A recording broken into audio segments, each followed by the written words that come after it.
E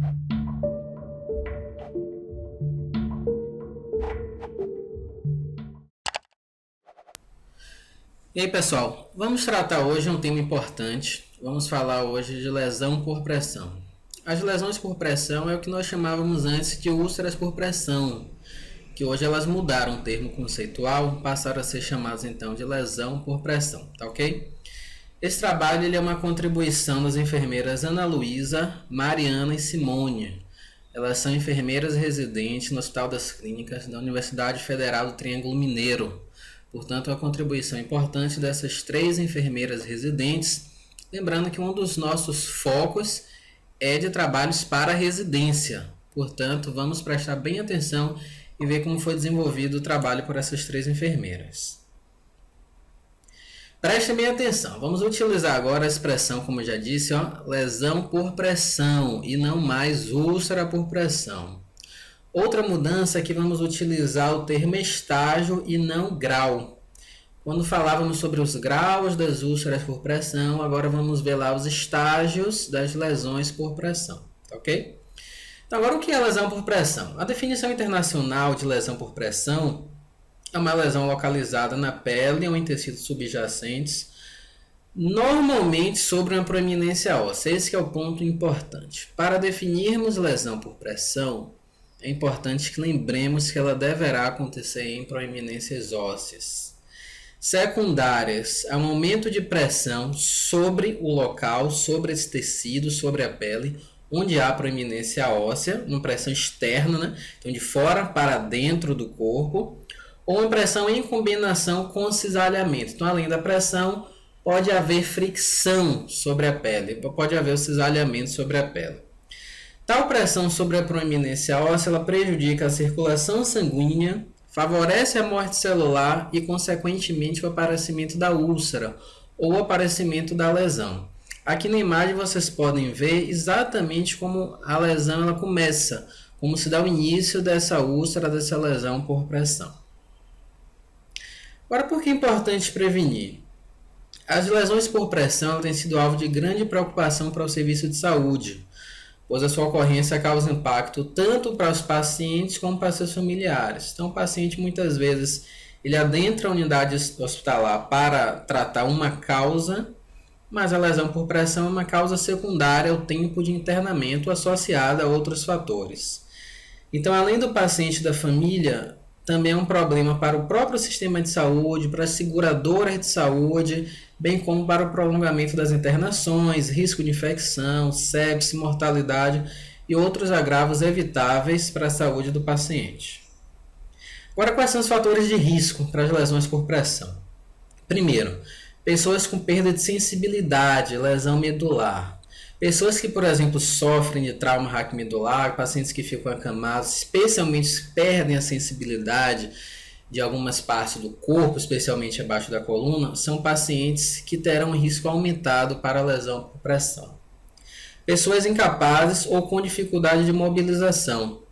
Deficiência na mobilização gera deficiência de fluxo sanguíneo, gera deficiência de oxigenação de tecido. Isso vai favorecer também o aparecimento das lesões por pressão. Doenças degenerativas, fragilidade da pele, intolerância tecidual reduzida, vai favorecer o aparecimento, obviamente, da lesão. O idoso incapacitado por diversos fatores, pela pele frágil, por comorbidades, pela dificuldade de locomoção. A incontinência urinária ou intestinal também vai causar uma fragilidade da pele, vai causar uma fragilidade ali do tecido daquele local, bem como desidratação, desnutrição e obesidade. Então, esses são os principais fatores de risco para o aparecimento das lesões por pressão. Aqui agora a gente mostra a imagem das regiões mais acometidas das lesões por pressão. Essa imagem é a imagem do caminho da enfermagem, a imagem retirada do Google, mas vejam bem aí as regiões mais acometidas: joelho, região maleolar, região trocantérica, região occipital, escapular, ombro, cotovelo, esquiática, sacral, hálux, calcânea, ou seja, lesões com aparecimento de proeminências ósseas. Todas essas localizações onde aparece proeminência óssea, é um fator de risco, então, para o aparecimento das lesões por pressão. Agora, a classificação das lesões por pressão pela EPUAP. A EPUAP é uma organização europeia que classifica as lesões por pressão, ou as úlceras por pressão. Estágio 1 é um eritema não branqueável em pele intacta. Ele gera descoloração da pele, calor, edema, pode gerar também induração ou rigidez e pode também ser utilizado como indicadores, particularmente em indivíduos com pele escura. Então vai aparecer como vocês estão vendo bem na imagem aí. Vai mudar um pouco de acordo com a tonalidade da pele do paciente, mas pode conter todas essas características. Em um vídeo posterior, a gente vai mostrar a diferença entre a lesão por pressão estágio 1 e as dificuldades em pacientes com incontinência urinária. A dermatite é causada por conta disso. Mas vocês vão guardar para o próximo vídeo. Então aí a gente descreve então o estágio 1 das lesões por pressão. Agora o estágio 2. É a destruição parcial da pele envolvendo a epiderme, derme ou ambas. A úlcera ou a lesão é superficial e apresenta-se clinicamente como abrasão ou flictema. Vocês podem ver aí na imagem que já aparenta uma evolução no sentido ruim, mas uma evolução do estágio 1 para o estágio 2, como a imagem aí deixa bem claro. Estágio 3 é a destruição total da pele, envolvendo agora necrose do tecido subcutâneo, que pode estender-se até, mas não necessariamente através da fáscia subjacente, através dessa camada, né, que é a fáscia que cobre aí, que dá turgidez ao tecido. As imagens também deixam bem claras, é o estágio 3 das lesões por pressão. E o estágio 4, agora ele já se refere à destruição extensa, necrose tecidular, dano muscular, dano ósseo ou de estrutura de suporte com ou sem destruição total da pele. É a lesão profunda, aquela lesão já mais fétida, lesão cavitária, como vocês podem ver, já são lesões bem graves. Elas já imagens, lesões bem feias, né, da gente visualizar, e por isso a importância da gente prevenir para o paciente não chegar a uma lesão no estágio tão grave.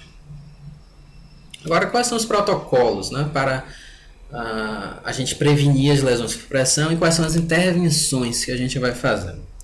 Vamos ver a etapa 1. Na etapa 1 vai ser feita a avaliação de lesão por pressão na admissão de todos os pacientes. Então, o paciente foi admitido na minha unidade, eu tenho que fazer uma avaliação. Tenho que conhecer a história do paciente, tenho que conhecer quem é o paciente, conhecer o corpo do paciente e perceber então se ele já traz algumas lesões de casa e quais são os fatores de risco que aquele paciente irá apresentar para desenvolver lesão na minha unidade. Portanto, a avaliação do risco de desenvolvimento de lesão por pressão é a avaliação da pele para detectar a existência de lesão por pressão, úlcera por pressão ou lesões de pele já instaladas. Agora, quais são os componentes da avaliação? Eu vou avaliar mobilidade, se o paciente ele anda ou não, se ele se locomove com dificuldade ou não, mas se ele é um paciente completamente acamado ou se ele tem alguma mobilidade. Incontinência urinária ou incontinência fecal. Deficiência sensitiva, se é um paciente que tem algum trauma medular, por exemplo, como já citamos. E o estado nutricional, se o paciente ele é obeso, se o paciente é desnutrido ou se o paciente está desidratado, já que esses fatores serão fatores de risco para o aparecimento da lesão por pressão. Etapa 2. Reavaliação de área de risco de desenvolvimento da LPP de todos os pacientes internados. Então, na minha visita diária como enfermeiro, vou fazer uma avaliação diária, bem redundante mesmo, fazer uma avaliação diária do risco. A reavaliação diária ela permite aos profissionais identificarem estratégias individualizadas a fim de realizar um plano de cuidado peculiar. Então, cada paciente é um paciente, cada história é uma história. Então, por isso que a avaliação ela vai ser diária e individualizada. Cada paciente, então, eu vou gerar um plano de cuidados específico. Etapa 3, inspeção diária da pele. A identificação das lesões da pele como lesão por pressão deve ser feita de acordo com a definição e classificação internacional, como já vimos nessa definição por estágio das lesões por pressão. Observação. Na inspeção diária da pele deve-se ter maior atenção nas regiões onde predomina o surgimento de LPP. Ou seja, quais são esses locais prioritários? Locais onde nós temos proeminências ósseas. De acordo com aquela imagem, se voltarmos ali a imagem, vocês vão perceber bem quais são esses locais. E etapa 4, manejo da umidade. Manutenção do paciente seco e com a pele hidratada. A pele úmida ela não é um fator necessário para o aparecimento da lesão por pressão, mas ela é um fator contribuinte para o aparecimento da lesão. Ela vai aumentar o risco do aparecimento da lesão. A pele úmida ela fica mais vulnerável, portanto ela propicia o desenvolvimento de lesões cutâneas e essas lesões tendem a se romper mais facilmente. O processo de limpeza deve incluir a utilização cuidadosa de agentes de limpeza suaves que minimizem a irritação e a secura da pele. Agentes tópicos que atuam como barreiras contra a umidade e hidratam a pele também podem ser utilizados. Isso é um fator importante, vamos observar bem como deve ser feita a limpeza da pele. Por exemplo, não deve se utilizar AGE, talco, nem pomadas para assadura em região perianal e perigenital. Esses compostos eles são difíceis de retirar, então no banho do paciente, na troca de fralda, é difícil tirar esses compostos. Então muitas vezes eles não são retirados da forma adequada, ou pela equipe de enfermagem, ou pela família, que também pode participar desses momentos. Esses produtos eles continuam na pele causando irritação e causando até uma fragilidade daquele tecido. Portanto, eles não devem ser utilizados. Então eles aumentam o risco de lesionar a pele que já está frágil. E a pele, quando ela entra em contato com esses produtos, ele potencializa a irritação que ela já sofre, porque ela já sofre irritação de ureia, de bactérias das fezes, e com isso pode fazer com que ela fique mais frágil ainda e favoreça o aparecimento então, das lesões. E por isso a troca de fraldas ela deve sempre ser feita assim que houver sujidades.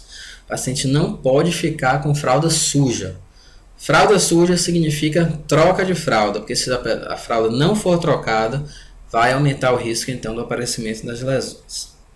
Aqui eu mostro o pH, vocês podem ver aí na imagem a variação de pH da pele. O pH da pele é levemente ácido, varia de 4,6 a 5,8. Lembrando que o pH 7 é um pH neutro, abaixo de 7 ácido, acima de 7 pH básico, um pH alcalino. O potencial ele é responsável por combater bactérias e fungos e ainda protege contra infecções, alergias, irritações e coceiras. Por isso que o potencial hidrogeniônico, que é o pH da pele, ele é levemente ácido para fazer a primeira defesa da pele. Agora, por isso que é importante que a gente tenha cuidado ao utilizar certos produtos, principalmente alguns sabonetes. Alguns desses sabonetes, eles têm um pH alcalino, ou seja, o pH da pele ácido com o pH alcalino do sabonete pode fazer então com que gere que o pH da pele ele se torne mais básico, mais alcalino, fragilizando a pele, já que a pele vai perder essa primeira proteção do pH ácido. O ideal então é que a gente utilize sabonete de pH neutro. É difícil a gente encontrar sabonete de pH ácido. No geral, o que a gente vai encontrar, aqueles sabonetes para criança, eles têm um pH neutro, portanto eles são sabonetes ideais, principalmente aquele sabonete líquido. São sabonetes ideais para a gente utilizar então para limpeza.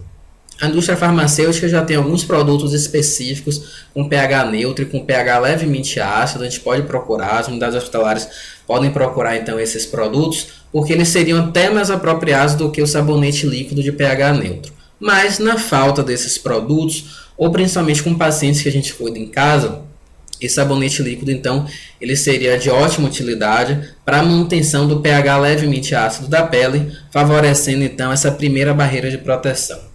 O pH ácido da pele ele é determinado pela gordura e pelo suor liberados pelas glândulas sebáceas e sudoríparas. O pH ainda pode sofrer alterações conforme a região do corpo e com o uso de produtos químicos, tais quais esses sabonetes já citados. Etapa 5. Otimização da nutrição e da hidratação. Pacientes com déficit nutricional ou desidratação podem apresentar perda de massa muscular e de peso, tornando os ossos mais salientes e a deambulação mais difícil. Então, paciente muito magro, paciente idoso, que perde muito peso, ele vai ter aqueles ossos mais salientes, mais expostos, portanto, mais proeminências ósseas. E quanto mais proeminência óssea, mais facilidade para o surgimento de lesões por pressão. Pacientes malnutridos podem apresentar uma probabilidade 2 vezes maior de apresentar lesões cutâneas. Portanto, o cuidado com a nutrição do paciente também é extremamente importante. Então, no ambiente hospitalar, daí a gente vê a importância da equipe multiprofissional. Médicos, enfermeiros, nutricionistas, fisioterapeutas, todos esses profissionais, então eles são importantes na prevenção das lesões por pressão. Passei aqui um slide, voltando. Etapa 6. Minimizar a pressão.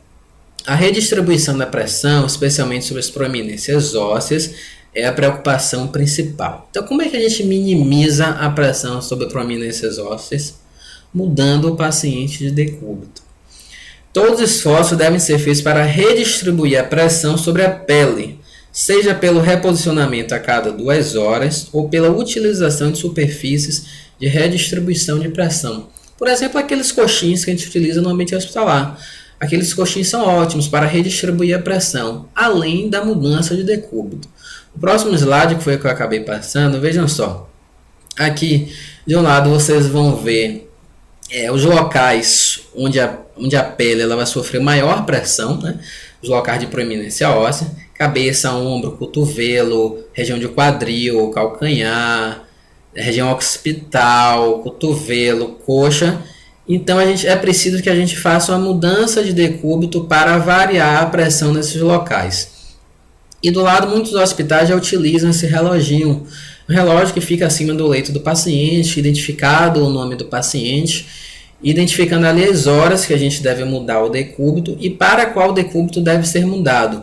Então a gente pode seguir aqui, por exemplo, 12 horas, veremos então a mudança para o decúbito dorsal. A partir das 14 horas, decúbito lateral direito, 16 horas, decúbito lateral esquerdo, e daí sucessivamente a cada 2 horas, realizando então a mudança de decúbito. PUCLAS, classificação das úlceras por pressão. Vocês podem procurar na internet, no Google mesmo, pode colocar esse nome PUCLAS, vocês vão ver lá uma coisa bem dinâmica no site deles, onde eles nos ensinam a fazer a classificação das úlceras por pressão, das lesões por pressão. Vocês vão ver o nome ainda lá, úlceras por pressão. Então, ele trata-se de um sistema de classificação europeu, que eu citei no início do vídeo, para servir de ferramenta de estudo ao tema de lesões por pressão. Então, é bem fácil de utilizar, está todo em português, tem a versão em português, então vocês podem procurar e podem aprender ali a fazer a classificação das lesões por pressão. Agora, quando a gente faz a classificação das lesões por pressão, todo mundo já conhece, dentro da área da enfermagem principalmente, já conhece a nossa escala de Braden. A escala de Braden, principal escala de classificação das lesões por pressão. Ela vai avaliar percepção sensorial, que é referente à capacidade do cliente reagir significativamente ao desconforto relacionado à pressão. Ela vai avaliar umidade, que refere-se ao nível em que a pele é exposta à umidade. Atividade, que vai avaliar o grau de atividade física. Mobilidade, que vai referir-se à capacidade do cliente em mudar e controlar a posição de seu corpo. Nutrição, retrata o padrão usual do consumo alimentar do cliente e de hidratação também. E fricção e cisalhamento, que retrata a dependência do cliente para mobilização e posicionamento e sobre estados de espasticidade, contratura e agitação que podem levar a constante fricção. Basicamente tudo que já vimos. Vai constar aí na escala de Braden. As 5 primeiras subescalas que observamos, elas serão pontuadas de 1 menos favorável até 4 mais favorável. É importante que a gente entenda isso. Então, as 5 primeiras subescalas, de 1 a 4. A 6ª subescala, que é a fricção e cisalhamento, ela vai ser pontuada de 1 a 3. Após a gente fazer a pontuação, a gente vai somar e vamos encontrar então a somatória que vai variar de 6 até 23. A contagem de pontos baixa indica uma baixa habilidade funcional, estando, portanto, o paciente em alto risco para desenvolver lesões por pressão.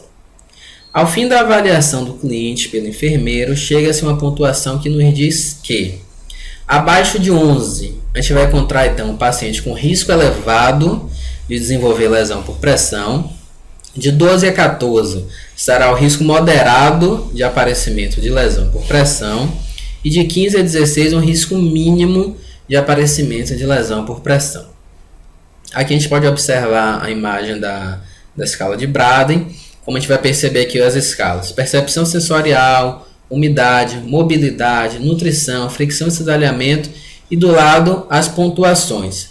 Da escala de 1 a 5, de percepção sensorial, nutrição, vamos pontuar 1, 2, 3 ou 4.